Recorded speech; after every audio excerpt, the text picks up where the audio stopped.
I'm going to introduce you to three people in closing. One is my youngest brother, Blaine.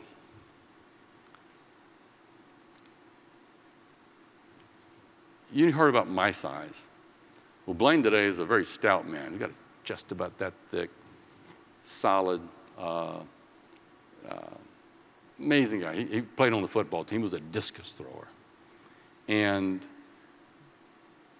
as a typical big brother, when Blaine was 13 years old, I walked in the house one day. He's sitting in his chair, his favorite rocking chair in front of the television.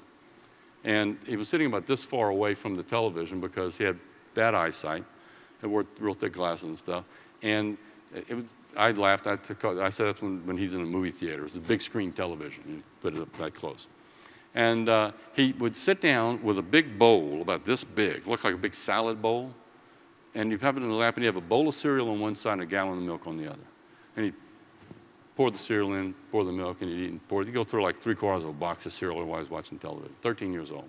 I come walking in the house one day, and I walk up behind Blaine, as big brothers have a tendency to do, and just reach over and pop him on the back of the head. I go running around the corner and run over there, and I heard, ah. Well, that's all I needed. So I came around through the door, came back in the living room this way, came up behind him, and pow, popped him one more time. He goes, leave me alone. I'm going, oh, this is just way too much fun. So I made the big loop again. I came around the corner. I popped him on the back of the head one more time, and he jumped up like that, and I went down the hallway this way.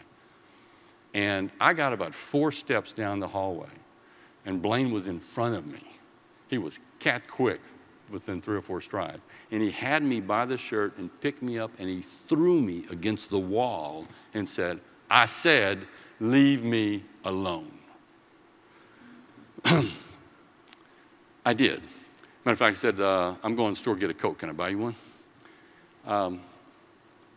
Blaine turned into an amazing man. And I remember when I watched him change from a young boy in my mind to a man of tremendous strength. And it happened to be at the funeral of his daughter, Danielle, who lived for only 2 days. I remember the phone call I got when he was telling me what had happened. She was born without a brain stem, so she only lived 2 days. And he called to share that news with me. And there was a calmness in his voice that was just, I mean, I was crushed. I mean, I couldn't imagine the pain and the hurt that he was going through. Funeral 4 days later, I remember walking in there, and I remember the look on Blaine's face. And instead of anguish and pain, it was the most amazing expression of love. And when he looked at her, all he could think about was this beautiful child that he had. And I watched him grow into a man right almost in front of my eyes. But that's not the end of the story. I had 2 aunts who had lost children at about, infant deaths. And this was 30 some odd years before that. Had never spoken of those children in 30 years. That started talking about the young boy that my aunt lost, the young boy that my Aunt Pookie lost. And I actually left the funeral and went to the gravesite for the first time in 30 years because Danielle lived 2 days. My father and I left the funeral home and drove to his farm. He leases 400 acres of land from Shell Oil.